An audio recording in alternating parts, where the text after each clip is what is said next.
Not very often. We get a chance to Zoom with one of our old favorites from the UTEP men's basketball team, but there he is with the Maine Celtics looking as good as ever. Talking about the one and only John Bohannon. Bo, happy Wednesday, and great to have you on the show today. How are you?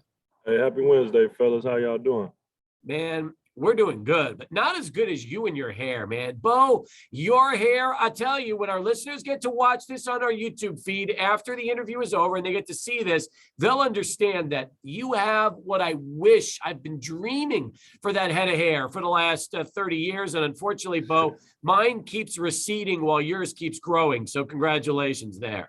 I appreciate it, man. Y'all caught me on an unbraided day. It's usually braided, but today I just let it kind of do its own thing today. How long does it take for you to braid your hair? It take about 45 minutes, hour. Okay. So, well, listen, and you're pro. You've been doing that since your UTEP days, right? You're you know. Yeah. I had a couple of different hairstyles at UTEP, you know. I remember. But hey, we were talking before we brought you on. This is your third season with the Maine Celtics right now in the G League. And truthfully, Bo, you are one of the vets of the NBA G League because you've been playing in this league off and on since your UTEP days came to an end. And outside of that stint in Germany during COVID, that's exactly where you've been playing your pro ball in the NBA G League. Right, for the most part. I've been to a handful. I've been to a lot of countries actually. In between. But my first year, I did the G League, and I did it for like about half of my second year, and then I did a couple more years in Lebanon, Hong Kong, Taiwan, Dubai, and then I came back about 3 years ago. So, they like me up here in Maine, and I've learned to like lobster rolls. So let me tell you something. Right. Life could be a lot worse than having your lobster rolls, like you mentioned. That is, to me, one of the great delicacies of the Northeast part of the country. So the fact that you have, look, no knock on, we get enchiladas, which we're never going to complain about. And you're getting lobster rolls. So you're doing pretty good. But this is why when you come back to El Paso, you get your fix of Mexican food, right? Oh, yeah. We go straight to Avila's or Vilas. Shout out to them. One of my favorite Mexican food restaurants. So, it's contrasting. We got the Northeast cold, the Sun City where it's always sunny, baby. That's right. I heard you woke up this morning about 10 degrees in Maine as you're getting ready to get ready for practice this morning. Yeah, so the other day it was a scorcher. It was like 50 degrees. I almost wore shorts to practice. But it's usually around 10, 12, 20 degrees when you wake up. So now you're 13 games into the season for the Maine Celtics. And again, as we've talked about, you're really one of the veterans, not just on this team, but in the league.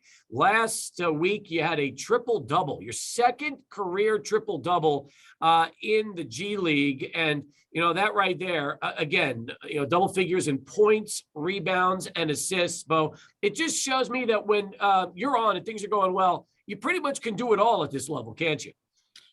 Right.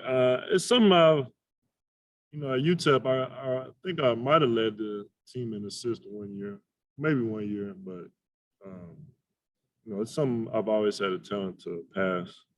And it's almost better for me when I get a guy open three or open dunk or something like that. It kind of feels the same as me scoring. So, it's something I like to do.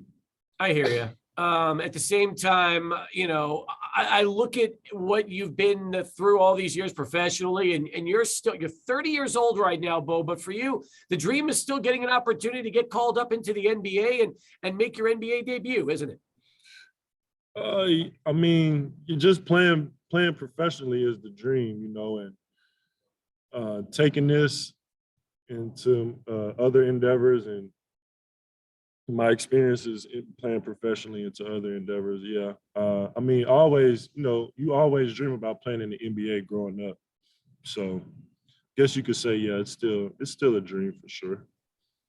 John, Adrian over here. Wanted to ask you, with this season being what it is for the NBA and just a lot of players coming in and out due to COVID-19 issues, has that created more opportunities for you or for others in this league? And how have you been able to just seize these opportunities that have come your way this year?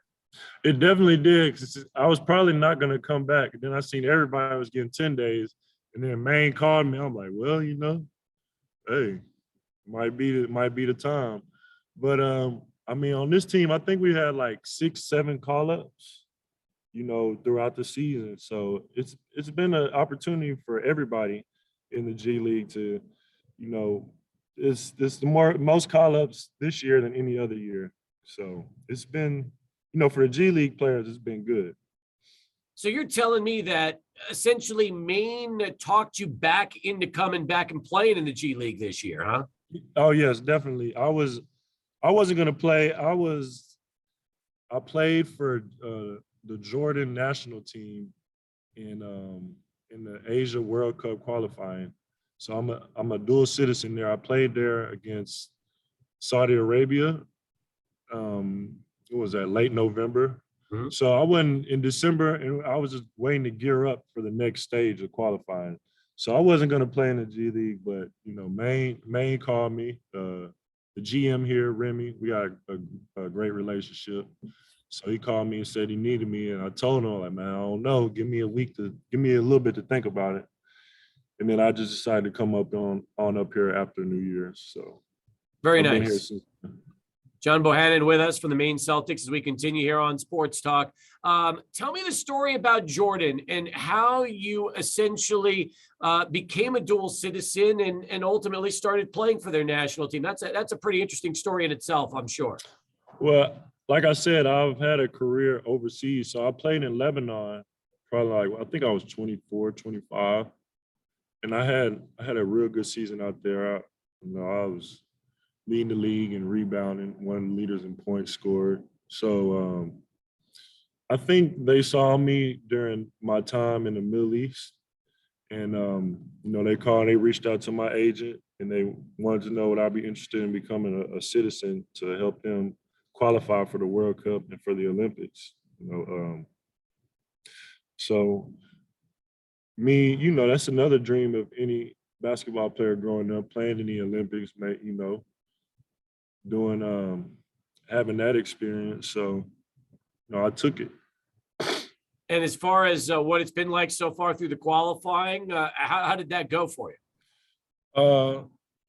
We went 1-1. We lost the game we shouldn't have lost against Saudi Arabia at Saudi Arabia, but we still. I think we play Lebanon next, so Okay. we'll see how that goes. Man, we still got a chance to qualify, so we're just gonna keep doing what we gotta do, keep trying to get better and move on. Are there any other former college players like yourself on the Jordan team, or are you the lone American? No, you can only have one. You can only have one naturalized player at a time playing in each session. So no, it was only me for that session.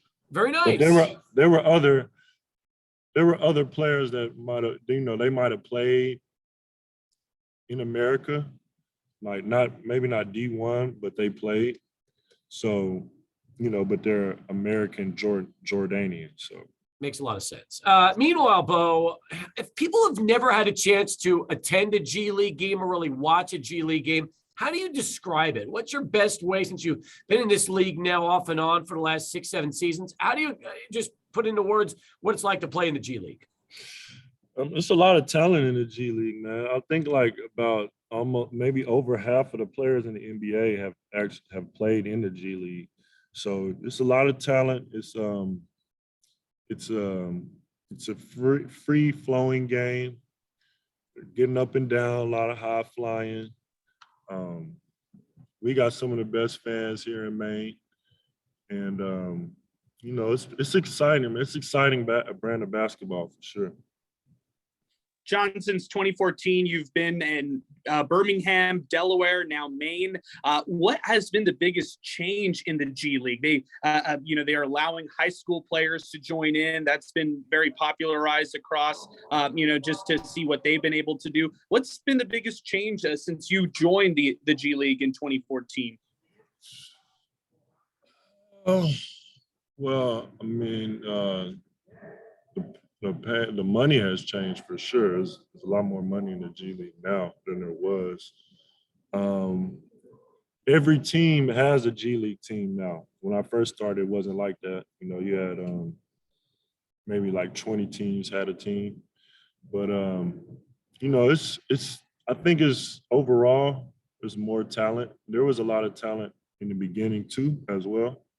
But it's just a growing brand. It's steady growing and getting bigger. So, we'll see what happens with these new rules implanted in college and in the G League. So, it's getting more competitive now, I'd say, from other leagues. You got what's the other one? Overseas Elite. You got the NIL with the NCAA. You got kids going to the G League. So, it's getting more competitive. John Bohannon here on Sports Talk as we continue. What's the average crowd you get? What's the average crowd? About like 20. In this one, it's like 2,100. Nice. Do you think is this something that you think could go over in El Paso if they were ever to get a G League franchise here? Yeah, I think it could. I definitely think it could. Yeah, I think it could. I mean, I know Denver just started their team, but it's in Grand Rapids, so I don't know how far Denver is from El Paso, but I would think that would be closer than Grand. I don't know. I'm not the biggest geography major, but I think it will work. I think El Paso's a basketball city, man. They love their basketball. They're winning. They're gonna get behind you. So I think it'll work out in EP. Which begs the next question, Bo. Are you still keeping up with UTEP and following the Miners this season? I went to a game. Forgot who they played.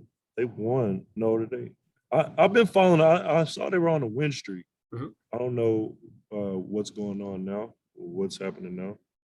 They had won 6 in a row and then lost the last couple. But it's been an up and down season for the Miners. They probably put together their best stretch a few weeks back, but unfortunately, it's just been hard to maintain that. They've had injuries and some of the other things they've had to battle through. Okay, yeah. It's coach's first year, right? That's correct. Okay, yeah. I mean, he's still got to implement his program. But 6-game winning streak during conference, that's impressive, for a first-year head coach. So I like what I saw when I saw him play, and I think coach is going to do a good job and get this thing turned around and on the right track.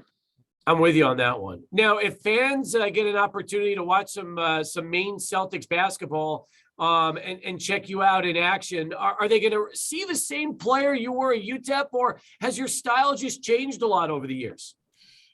I mean, I've definitely gotten bigger. I wish I was this way to UTEP, but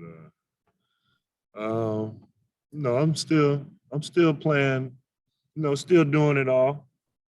I play a little bit more perimeter wise, but I shoot a couple threes every now and then. Now, I didn't really do that much at UTEP, but yeah, it's still me. Still old Bo. I'll wrap it up with this. Let's just say you get the call to Boston, and because of some injuries and some other things, bingo, they're giving you the opportunity to go up there and get your first chance to be on an NBA roster. What would that be like for you? What would it mean to you? It would mean a lot. I mean, they would have to put my picture up in the gym at UTEP now and then, right? Because they got all the NBA guys up there. Huh? They have to put my picture up in the practice gym, but it would mean good. It would mean a lot to me, because that's your childhood dream growing up playing basketball. Playing on the big stage, but we'll see what happens. We're looking forward to it. We're rooting for you, Bo, and congrats on the triple-double last week, and continued success out in Maine with the Celtics, and look forward to getting you back in El Paso and having you pop in the studio with us on the show soon enough. Oh, yeah. When I get down there, we're going to set something up. We're going to have to do something. Bring a lobster roll with you when you come home, all right? I got you. All right.